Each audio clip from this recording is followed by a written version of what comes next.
have breaking news. A 7.9 earthquake has struck central Los Angeles.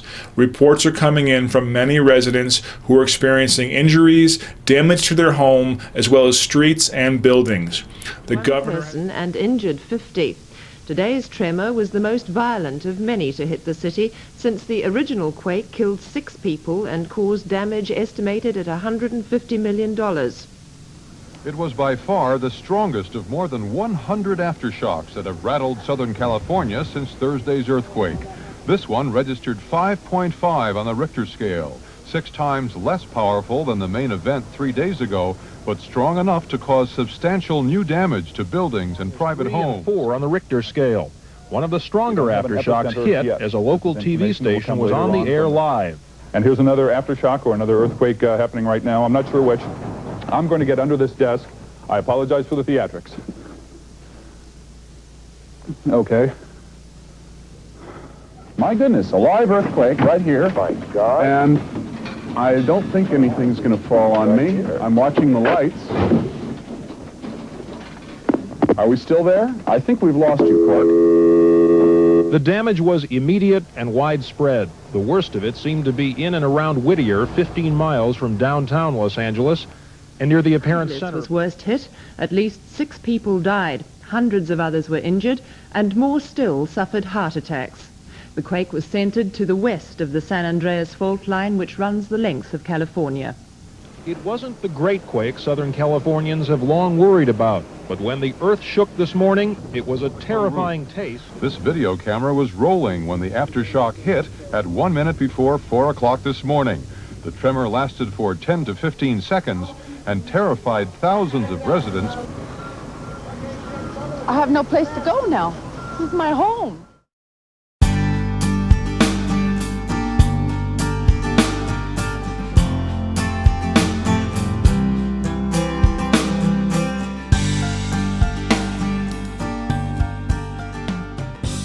Good afternoon, ladies and gentlemen, and welcome to this educational piece. We're going to talk about the LA Softstory Ordinance. The LA Softstory Ordinance was passed just recently in the last 1 year in the city of Los Angeles, affecting over 15,000 buildings in the city of LA.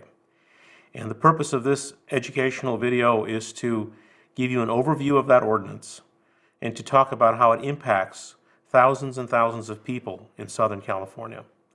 I'll be referring to some slides that I've used in a presentation, and I'll be explaining the ordinance to you and also some of the cost ramifications and how you can deal with retrofitting your building. The ordinance was passed approximately 8 months ago. It affects over 15,000 buildings, and I want to first explain to you what the meaning of soft story is. So let's take a look at a typical building, and I'll try to illustrate that for you. If we take a look at a 3-story structure, which is normally like an apartment building or a condominium structure, and we have 3 floors, and on the very bottom floor, which I'm calling the ground floor, or I guess we could call it the first floor, then that would make it a 4-story structure, but 3 stories above the ground floor. The top 3 floors will have windows, doorways, and the bottom floor is usually what they call tuck-under parking. Tuck-under parking, which I know many of you are familiar with, you probably live in some of these buildings, is when the cars are parked underneath the structure. Now the problem with this, what it creates, as you look at this diagram, is that you have a stiff structure on the top 3 floors, but on the lower floor you have these, I'll call them skinny columns. And these skinny columns, they don't provide the same stiffness as the upper 3 floors. And so what happens is when we have an earthquake, using my red arrows here, and the ground shakes, this entire structure is going to deflect. And when it deflects, all of these loads from the upper floors get transferred down to these columns. And these columns, they don't have sufficient strength to carry those loads. This is the soft story. And what happens when you have a soft story? We've seen plenty of examples of them. It can be quite devastating. Here's an example of a soft story collapse. You can see here the top 3 floors are in reasonably good condition. This floor did collapse, but this one on the lower floor is totally crushed. And the problem here, obviously, is that the people on that lower floor didn't survive. And that's called a soft story collapse. This is in another country. I'll show you an example of what happened here in our own Northridge Meadows apartments. We had a soft story collapse. As you look at this sketch, you'll see this ground floor over here. This entire floor in here was a parking. It was a tuck under parking, and the upper 3 floors collapsed and crushed that tuck under parking. 16 people died at Northridge Meadows apartments. So soft stories are very, very dangerous. This happened in Santa Monica. And you can see the entire building has basically collapsed. We have also a very interesting video which was done by the Japanese Research Center, which they tested 2 buildings, one with a soft story condition and one with a retrofitted soft story condition. Let's take a look at that video.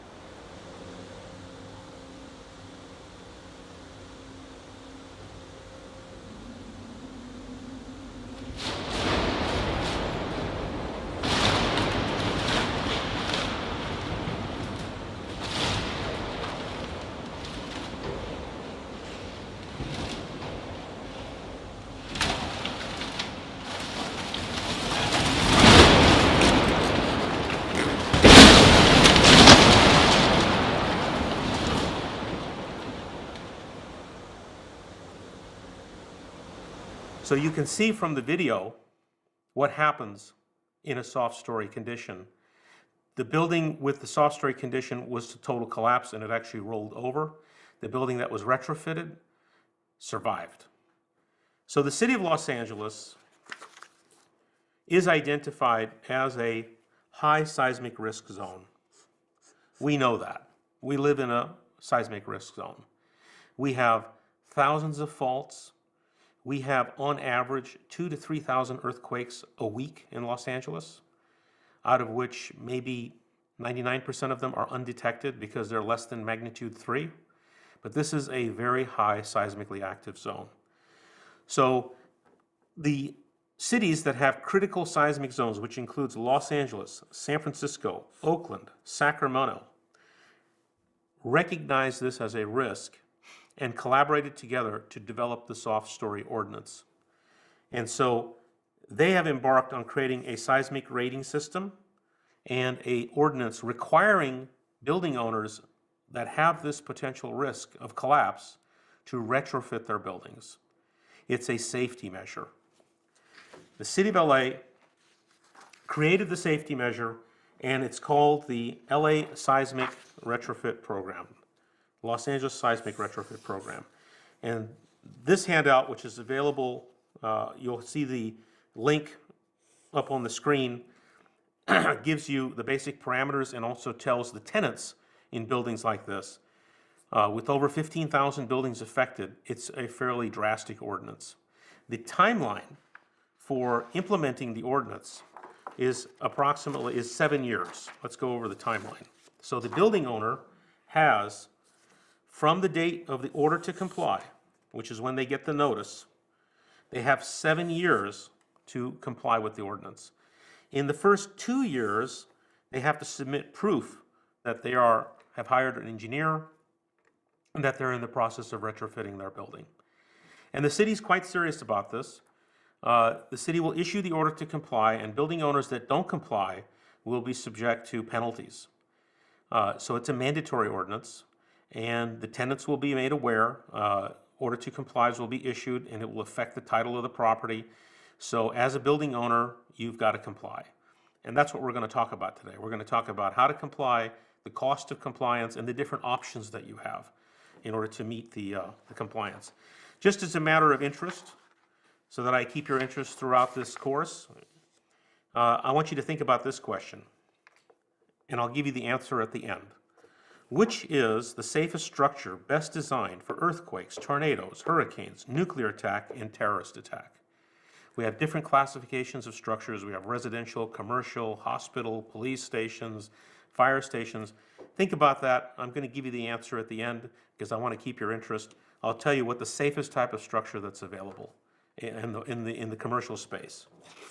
We'll come back to that later. So when we look at the seismicity of Northern and Southern California, we are in a high seismic zone. On the diagram here, you can see the San Andreas Fault, the red zones indicating the areas of highest seismic risk. And that San Andreas Fault runs all the way from Southern California up through the Bay Area, cuts right through the center of the Bay Area, and then it goes off into the ocean, where it keeps on going all the way up to Alaska. The area south of the Bay Area, going all the way down from San Francisco to Los Angeles through Palm Springs, is one of the most seismically active zones in the world. So there are literally millions of homes that are affected along that San Andreas Fault. We are only referring to, in today's lesson, about the City of LA ordinance, but remember that Los Angeles County has 88 cities, which are all in the same seismic zone, and many of those other cities will also be looking to implement a similar ordinance. So this is going to be going on for some time, and this is the reason that I wanted to post this session so that I could help the public to understand these issues that are involved in the technical challenges that you have to deal with in order to comply with the ordinance and to make your building safe. Why did they pass the ordinance? Well, obviously life safety is the #1 priority. We want to be able to survive an earthquake and not have our buildings crush us. But also there's economics. And if we look at, this is a very interesting slide that was presented, shows the economic loss to New Orleans after Hurricane Katrina. And after Hurricane Katrina, New Orleans suffered a severe economic loss, over $100 billion of loss in their gross domestic product compared to their sister city, Nashville. And New Orleans has never recovered. New Orleans is still struggling after Hurricane Katrina. They have not rebuilt. It has been 10 years, and they're still struggling, and it may be another 10 years before they actually regain their same economic presence. The same thing happened in California in 1906. If we go back 100 years, more than 100 years, to the San Francisco earthquake, and we look at this chart, you will see that in 1906, San Francisco, which is the blue line, San Francisco was the most popular destination in California. It was not Los Angeles. Everybody was moving to San Francisco. You can see the blue line, which is the population curve for San Francisco, and this is the population curve for Los Angeles. Los Angeles wasn't even a third the size of San Francisco. But when the 1906 earthquake occurred, San Francisco was wiped out, and it flipped the dynamics for the state of California. And look at what happened. Southern California, Los Angeles took off, and San Francisco, to this day, more than 100 years later, has never recovered from that impact. So this is a very serious business. It affects not just Los Angeles, it affects the entire state of California. It affects Los Angeles, San Francisco, Sacramento, and the entire economic hub, which is California being approximately, I think, the 7th largest economy in the world. It's a very, very serious matter. So what are we going to do about it? Well, I'm going to show you a couple more examples here, and then we're going to get down to the details. These are also examples from the Northridge Meadows apartments. There's another part of the ordinance which covers another type of building, which is called the non-ductile concrete frame building. We won't be talking about that today. That affects approximately 1,500 buildings, which are concrete buildings, highly subject to earthquake risk. This will be the topic of another class. We'll pick this one up next time, but that's another part of the ordinance that has also been passed. But we'll save that for another day. So what are we doing in the LA Softstory Ordinance? The first thing we want to do is we want to identify all the buildings that are at the greatest risk. So this step #1 is being done by the City of LA. The City of LA is doing that. I don't need to go into that with you. They are the ones that are going around and identifying those buildings and then issuing orders to comply.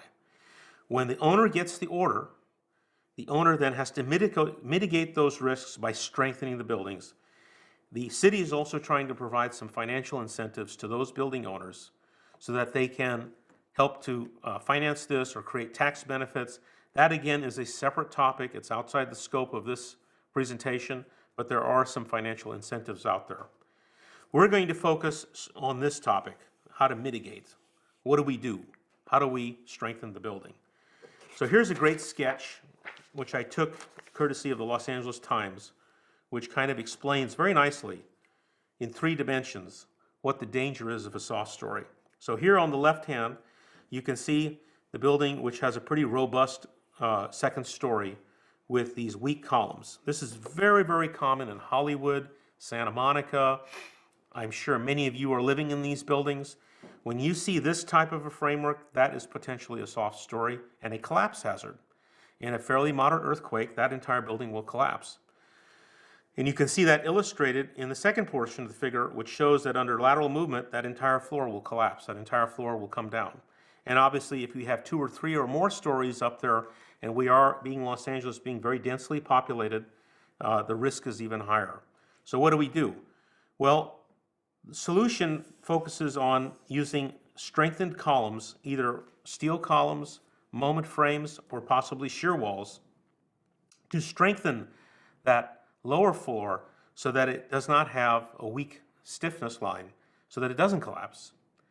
So what we're doing is we're taking these existing columns and we're either replacing them or we are upgrading them. So again, looking at some more examples, here's an example of tuck under parking.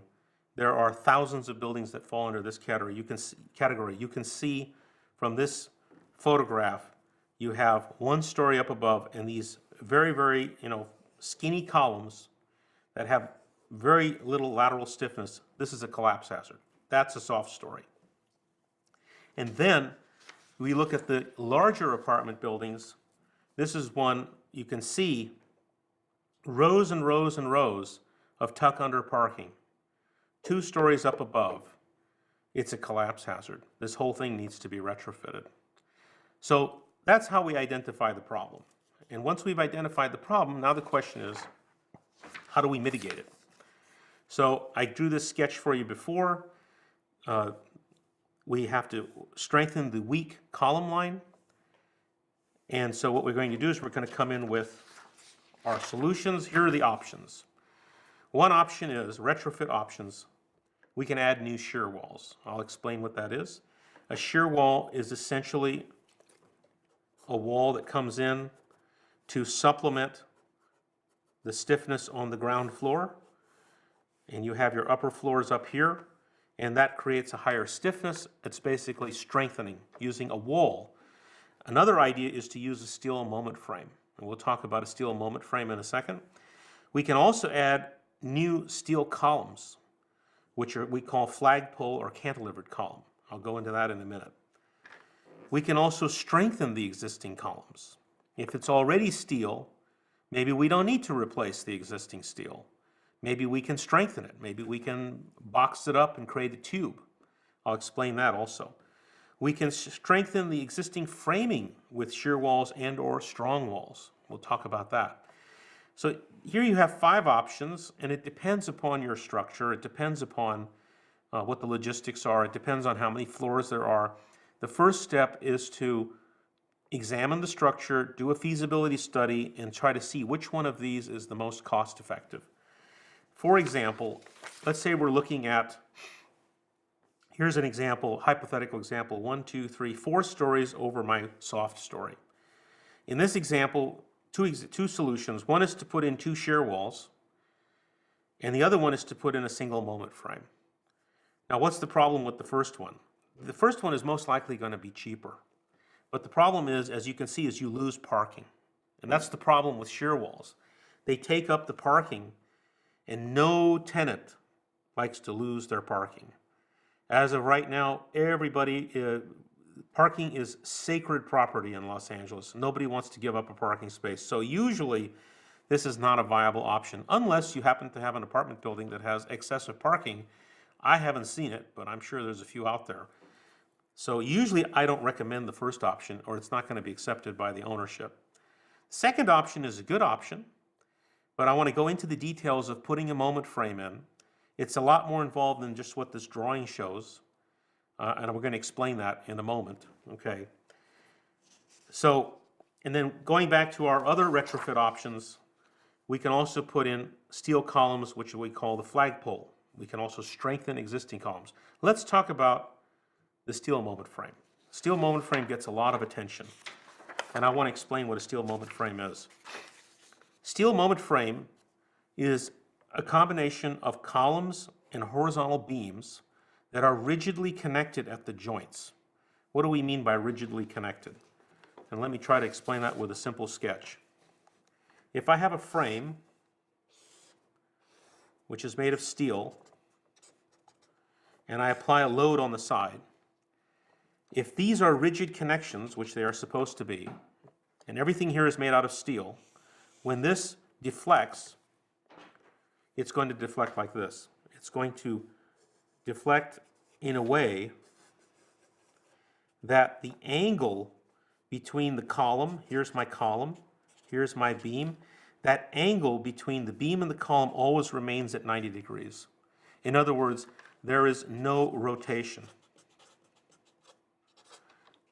The fact that there is no rotation means that there's a very high bending stress that's occurring on those beam column joints. As opposed to a hinged connection, if we allow rotation, then what happens? The frame would deflect like this. Then it's no longer a frame. Well, it's still a frame, but it's a pinned. If it's pinned, then it will deflect like this because this is allowed to rotate. What's the difference between the two? This one, which is a steel moment frame,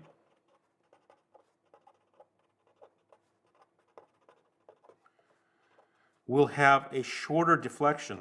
It's much more stiffer. This one, which does not have a moment frame, this is a cantilevered column, will have a higher deflection.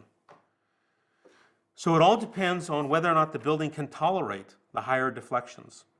What's the difference between the two? The steel moment frame requires a grade beam that has to be dug inside. There's a whole concrete beam that has to go in there. And this connection is a very, very detailed connection. It requires welding, it requires bolting. It's more expensive, but it's the best solution, I will say that. From an engineering standpoint, you can't beat a steel moment frame, but it is also more expensive. The cantilevered column, which is the one shown on the bottom, can be designed with a footing. It's a cheaper solution, in my opinion, easier to install, but it has less stiffness. Now, the question is, in terms of stiffness, you have to look at what do you need. Do you need, if it's only a one-story, we may not need a steel moment frame. Maybe we can do a cantilevered column. So there are multiple options. And the same thing applies when we go to looking at these other choices. So let's look at the wood shear wall. A wood shear wall is essentially a system of studs with a top plate and a bottom plate with plywood sheathing.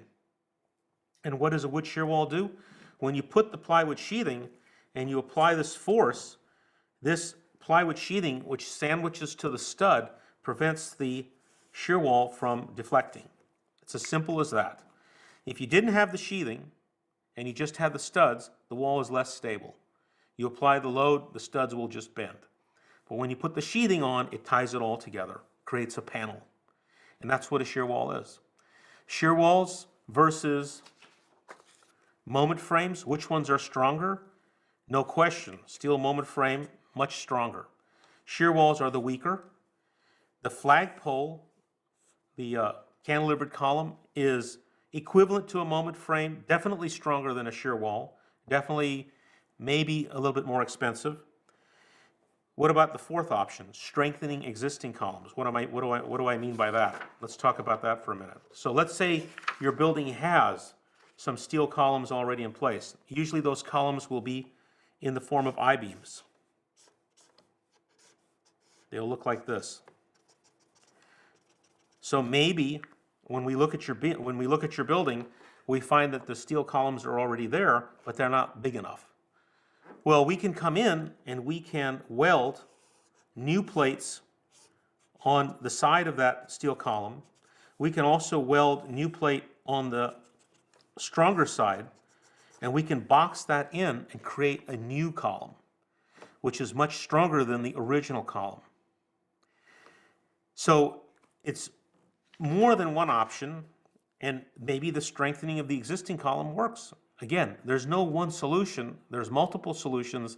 They apply to different cases, and the job of the engineer is to give you those choices and help you decide as an owner which one you can afford. I don't like to take 5 options and tell my client that they should do only one. I like to present to them maybe not all 5 options, maybe I present only 2 or 3 that I think are the best, and then let the client make the decision, because after all, you have to decide what you can afford. But I'll give you the best 3, and then you make your choice. The other option on the list is the strong wall. So we can also use adding a strong wall. What is a strong wall? So a strong wall is essentially a shear wall, but it's a proprietary shear wall developed by a specific manufacturer, which has a super high strength and it's not as long. In other words, this distance here can be as short as 2 feet. It can be as short as 18 inches. I think they even go down to 12 inches. So what does that mean? It means that if you have 12 inches to work with, you could possibly put in a strong wall. But as you saw with some of the slides that we looked at, 12 inches may sound like a lot. It's about a foot. You may not have a foot. In some cases, some of these columns are only 6 inches wide. If I put in a 1-foot strong wall, what have I done to my parking? I've lost my parking. And again, parking is a sensitive matter. So strong walls can be used in certain instances where if you have the length and you can do it, then by all means it should be considered. But if you don't, then you have to go with the steel moment frame or the cantilevered column. So here's the question I get all the time. Every owner comes to me and says, give me a price. How much does it cost? I get this question all the time. And my answer is, it depends. Okay, I can't give you a cost. We first have to do some sort of analysis. We have to do a step 1. And I emphasize that because, again, my role in this process is as an engineer. I'm not a contractor. I mean, I am a licensed contractor, but I don't practice construction. My job is as an engineer is to evaluate the building and give you your best option. Then you can go and get the contractor of your choice, or I can recommend somebody to you who can give you the price. There are 2 ways that you can proceed. The first way is what's called the design bid build process. This is the traditional way.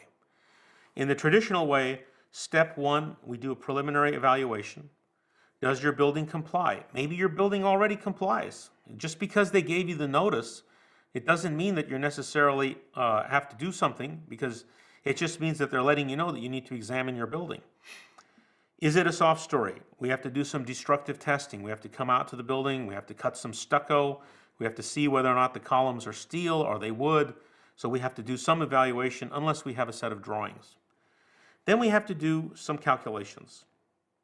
We have to see, going back to the 5 options, which one of the 5 options is going to work? Is there a 6th and a 7th option? So we have to do some engineering. We have to evaluate.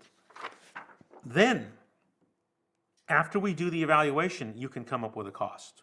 And then you can develop your tenant habitability plan, pull your permit, which we will help you with.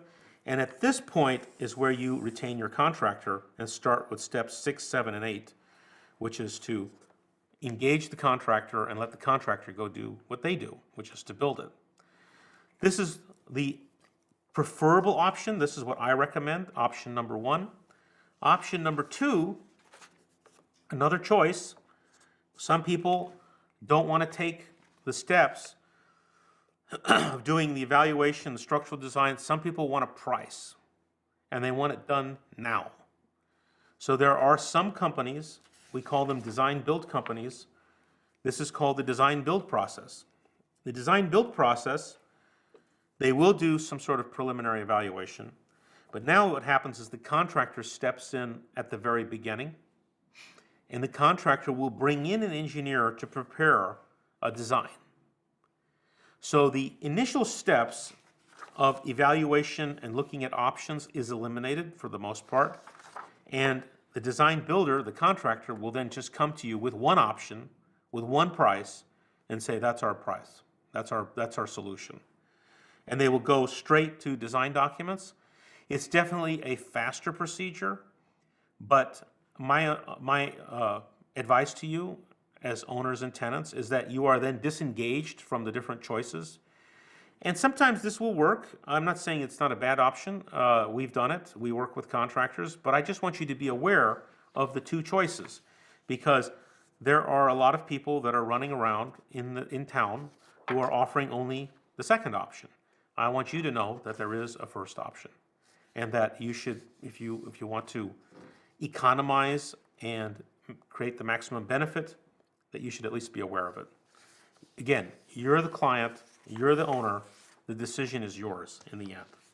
What are the pros and cons between design build versus design bid build?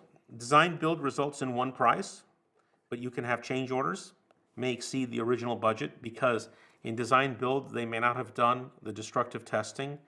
They may not have evaluated all of the different intricacies involved with the plumbing and the electrical. In design bid build, it allows you to control the construction with better plans, design documents, and you control your budget. And I would highly recommend, especially for those of you that have more than 20 units, get a construction manager. Don't try to do this yourself. This is not like adding the flooring on your balcony or changing your sprinklers or doing the plumbing in your bathroom. This is serious stuff. Get a professional. Get a construction manager to represent you. It costs a little bit more. It's a little bit more expensive, but he's a professional and he will represent you. And he will help you to manage your budgets and your schedules. So let's talk a little bit about the cantilevered column solution. The cantilevered column, what I like to use is what's called a structural tube. And a structural tube, exactly what it says it is a steel tube which is then connected down at the base with a steel plate with bolts that then go into a concrete foundation. Why do I like this solution? Because the structural tube can take loads in both directions. It has symmetry. It has symmetry, so when I do a design, and let's say I recommend an 8-inch by 8-inch by half-inch thick structural tube, I like that solution because I get strength in two directions. As opposed to doing an I-beam, a lot of people that use the I-beam, is strong about one axis and weak about the other axis. It's very strong in my little sketch here. It's very strong about one axis, the x-axis, but it's very weak about the y-axis. It does not give you the same strength in both directions. So this is called cantilevered column. It is one of the solutions that we talked about earlier. The flagpole cantilevered column. And remember that you don't have to replace the column, you can also add the column and leave the original column in place. The only problem with that is, let's say your existing column is, a 6-inch pipe column. And here's your parking line. So you have parking space here and a parking space here. If I take that column out and I replace it with an 8-inch column, I'm only impacting it 1 inch on both sides. That's pretty livable. But if I add, instead of replacing, I add a new column, which is say an 8-inch tube. Now I've created this area here, which is now 6 inches plus 18 inches. I've created a 14-inch little segment in there, which really affects the parking. And so my choice is to replace, but again, construction costs are important. You need to get a valid price from your contractor, because again, I'm not the one giving you the quotation. I'm just giving you the design and the advice. And then you have to evaluate which is the right choice, replacement versus adding a new column. Again, if you do a design build approach, you won't have much of a choice in this. The contractor will just give you the choice, and they'll do what is fastest for them. So as we close this session, I want to give you some friendly advice so that when the earthquake hits, you know where to go. It's all about location. When an earthquake hits, we have no warning. It's all about, are you in the right place at the right time? You can also be in the wrong place at the wrong time. So if you're at home, the safest place to be, believe it or not, is in a closet or in a bathroom, in a closed space. You don't want to be in an area where you have large beams and large floors or ceilings suspended over you, because they may collapse. Closed spaces, because the walls are nicely tight, have a higher probability of survival, not just in earthquakes, but we found this also true in hurricanes and in tornadoes. People that were in closed spaces would tend to survive. If you're outside in an open field away from power lines, that's a safe place to be. One of the best places to be is camping. That is the best place to be. You've got all your resources, you got your, hopefully, you have your battery, you got your food. If you're camping, stay there, keep camping. If you're near a school or a hospital, the best place to go is the school or the hospital, because schools and hospitals are specifically designed at a higher standard to withstand earthquake. Schools, hospitals, police stations, and fire stations. But a police station and a fire station will not exactly welcome you unless it's for the wrong reason. But a school or a hospital is made as a shelter. Another safe place is underground parking structures. Underground parking structures are great. If you remember your history in World War II, when the Germans were bombing London, where did all the British people go? They went into the tube and they hid in the tunnels while their entire city was being burned, because the tunnels were the safest. So underground parking structures are very, very safe. So let's get back to the question. Which is the safest structure best designed for earthquakes, tornadoes, hurricanes, nuclear attack, and terrorist attack?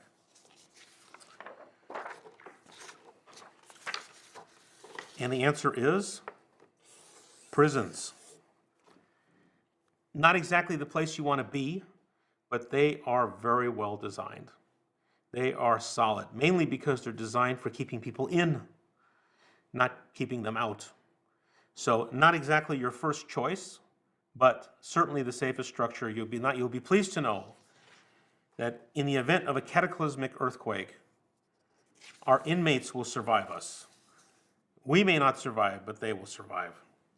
So preparing for the next earthquake, should you buy earthquake insurance? Yes, absolutely. I highly recommend it. What's your contingency plan? Make sure you have a contingency plan. My contingency plan, I keep a second home in Las Vegas. And with that, I wish you all a pleasant afternoon, and thank you for attending this class.